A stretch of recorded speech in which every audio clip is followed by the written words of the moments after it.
Yama, I'm Jack, and this is Newsbreak. It's official, the Bureau of Meteorology has finally declared that Australia is in an El Nino weather event. So, what does that mean? Here's Joe to explain. You might have noticed things have been a little weird recently. A little dry, a little hot. There's been one suspect that I've been sure has been the culprit, and now we know. Yep, the prime suspect has been officially confirmed. We are now in an El Nino and we're expecting that El Nino to last until the end of summer. That's right, Australia's Weather Bureau has declared the first El Nino in 8 years. The announcement comes about 2 months after the World Meteorological Association declared it. But our bureau's been reluctant because they said the atmospheric conditions weren't quite right.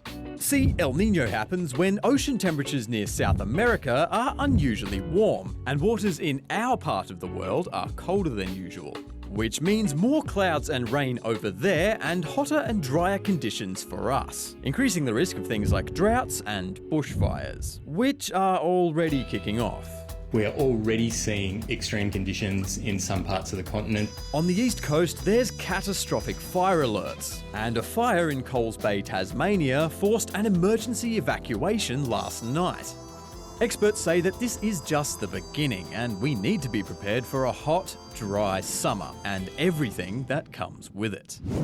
World leaders have met in New York for the United Nations General Assembly. It's the biggest gathering of global bigwigs since COVID and is a chance for countries to discuss big international issues. On the agenda this time around, the war in Ukraine. Like every nation in the world, the United States wants this war to end. Our world is becoming unhinged. Geopolitical tensions are rising. And the climate crisis. Africa is least responsible for the climate damage that has been caused, and yet it bears the greatest burden. Oh, pianos around the country are starting to sound worse and worse, and that's because in Australia there is a shortage of piano tuners. It's a problem the Tasmanian Symphony Orchestra is trying to solve. Here's Josh.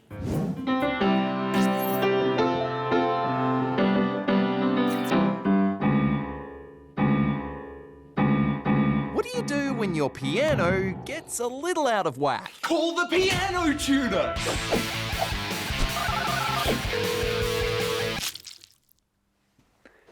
That's a barramundi. Yeah, we're actually talking about this kind of tuner. You see, piano tuners and technicians have a pretty important job. They make sure pianos in Aussie homes and concert halls are always in key and sounding their best. It's a little bit comparable with Formula One racing, that we need top-line mechanics who can work in that specialised area, as well as those sort of mechanics who can do everyday cars.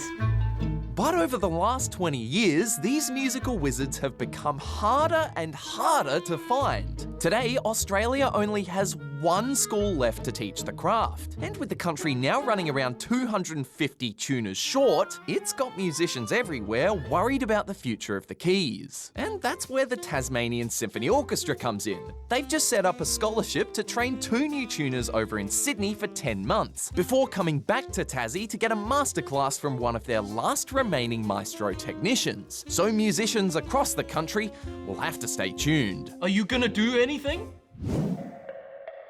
Wait a second, what are you doing here? Is the name I've given this next segment of stories. But also, what are you doing here? Commuters in Japan were treated to a display of professional fighting after this train car was turned into a wrestling ring.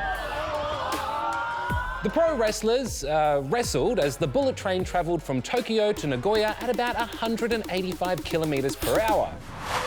Cute, adorable, 4 legs. Words you wouldn't necessarily associate with a military parade. But here in Chile, 76 military dogs marched alongside their handlers in the country's annual display of its armed forces. The police pups were introduced to the parade back in 2017, and as you can tell, they've become a popular addition with spectators. Now, what are you doing here? The show's over, so go. Or maybe I should go. We'll see you tomorrow. Bye.